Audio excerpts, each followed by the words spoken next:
Hello నమస్తే మిత్రులారా, నేను మీ నక్కమేష్ యాదవ్ని మాట్లాడుతున్నా. ప్రజాపాలన, సమానత్వం, అందరికీ న్యాయం ఇవే మాటలు చెప్పుకుంటూ అధికారంలోకి వచ్చిన పార్టీ, కాంగ్రెస్ ప్రభుత్వం. మరి ప్రభుత్వం నిజంగా గ్రామ స్థాయిలో ఆ విలువలను నిలబెడుతుందా అనే ప్రశ్న ఈరోజు చాలా మందిలో అయితే కలుగుతోంది. తెలంగాణలో ఇటీవల చోటు చేసుకున్న కొన్ని సంఘటనలు చూస్తే ప్రజల్లో ఆందోళన పెరుగుతోంది. నల్లగొండ జిల్లా నార్కట్పల్లి సమీపంలోని బాజాకుంట గ్రామంలో పల్లగొర్ల నాగరాజ్ యాదవ్ అనే వ్యక్తి స్వతంత్ర అభ్యర్థిగా జనరల్ సీట్లో పోటీ చేసి రెడ్డి కులస్తులు అక్కడ ఎక్కువ ఉన్నప్పటికీ కూడా అతని మంచితనం చూసి గ్రామ ప్రజలందరూ కలిసి గెలిపించడం జరిగింది. ఇది ఏమాత్రం డబ్బు బలం కాదు, అతని మీద ప్రజలకు ఉన్నటువంటి విశ్వాసం.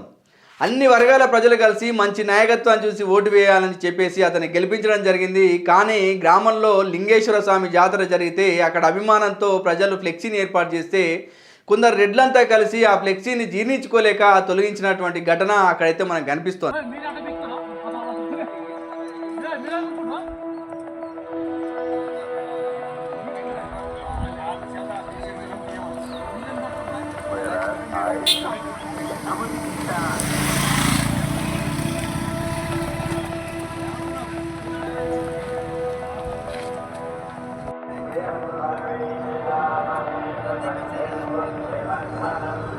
మరి రెడ్లు మాత్రమే పరిపాలన చేయాలన్నట్లు, మిగతా వాళ్ళు పరిపాలన చేయొద్దన్నట్లు వాళ్ళకున్న అహంకారం చూస్తే మనం జాలిపడాల్సినటువంటి అవసరం ఉంది.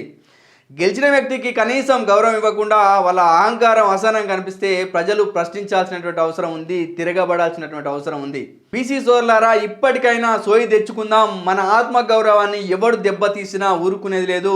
అధికారం కోసం, ఆత్మగౌరవం కోసం ఆల్టర్నేట్ పాలిటిక్స్ పైన కూడా దృష్టి పెట్టాల్సినటువంటి అవసరం ఉంది. కాంగ్రెస్ పోతే బీఆర్ఎస్ పోతే కాంగ్రెస్, కానీ బడుగు బలహీన వర్గాల నాయకత్వంలో రాజకీయాలు నడవాల్సినటువంటి అవసరం ఉంది. దానికి సంఘటనలు చూసి మనం సిగ్గు తెచ్చుకోవాల్సినటువంటి అవసరం అనివార్యంగా కనబడుతుంది. ఇటీవల తెలంగాణలో కొన్ని ప్రాంతాల్లో బలహీన వర్గాలపై దాడులు, భూముల కబ్జాల ఆరోపణలు, స్థానిక స్థాయిలో అధికార దుర్వినియోగం వంటి విషయాలు వెలుగులోకి వస్తున్న విషయం మనందరం కళ్ళారా చూస్తున్నాం.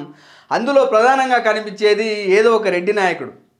ఎవరు చేసినా అది తప్పే. మరి అధికారం అంటే సేవ చేయడానికా, ప్రజల సమస్యలు పరిష్కరించడానికా, మరి భయపెట్టడానికా మనం ఒకసారి ఆలోచన చేయాల్సినటువంటి అవసరం ఉంది. చట్టం ముందు అందరూ సమానం అనే భావన బలపడాలి, కానీ ఈరోజు దౌర్జన్యాలు మనకు క్లియర్గా కనిపిస్తున్నాయి. కాబట్టి ఇప్పటికైనా బీసీలు నాయకత్వం వహించాల్సినటువంటి అవసరం ఉంది.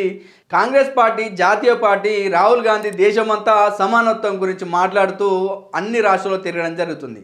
అయితే ఆ మాటలు గ్రామ స్థాయిలో ఎక్కడ కూడా కనిపించట్లేదు. ప్రభుత్వం అంటే ఒక వర్గానికి కాదు, ప్రజలందరికీ అనే విషయము వాళ్ళు తెలుసుకోవాల్సినటువంటి అవసరం ఉంది. ఇది ప్రజాస్వామ్యానికి ఏమాత్రం మంచిది కావు. అందరూ సమానం అనే భావన ఉండాల్సినటువంటి ఈ సందర్భంలో కేవలం ఒక వర్గం వాళ్ళు మాత్రమే కాంగ్రెస్ పార్టీ అధికారంలోకి వచ్చిన తర్వాత వాళ్ళు దాడి చేయడం జరుగుతుంది. కాబట్టి ఓట్లు వేయాల్సినప్పుడేమో అందరూ మనకు కావాలి, కానీ గెలిచిన తర్వాత మాత్రం నా కులపోలు కావాలి, మా వర్గపోలు కావాలని వాళ్ళు చేసినటువంటి దౌర్జన్యాలు అయితే మనం కళ్ళారా చూస్తున్నాం. కాబట్టి ఎక్కడ అన్యాయం జరిగితే దాన్ని ఖండించే ధైర్యం కూడా ప్రజలు చేయాల్సినటువంటి అవసరం ఉంది. మనం ఓటు వేసేటప్పుడు ఈ డబ్బు చూసి ఓట్లు వేయడం కాదు, వ్యక్తిత్వం చూసి ఓట్లు వేస్తే కనీసం మంచి నాయకత్వం మన ముందుకు వచ్చే అవకాశం ఉంది. కాబట్టి ఇప్పటి నుంచైనా రేపటి భవిష్యత్తు కోసం నిర్ణయం తీసుకుందాం. కాబట్టి బీసీలు, దళితులు, అన్ని వర్గాల ప్రజలు కూడా ఒక గౌరవం కోరుకుంటున్నారు. కాబట్టి గౌరవమే కాదు, రాజకీయాల్లో కూడా రాణించాల్సినటువంటి అవసరం ఉంది. కాబట్టి మనం అందరం కూడా ముందుకు పోయి రాజకీయాల్లో రాణించాల్సినటువంటి అవసరం ఉంది.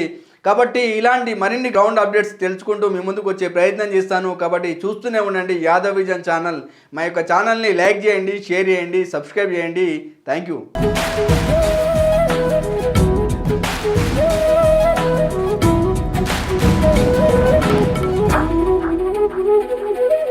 Bye.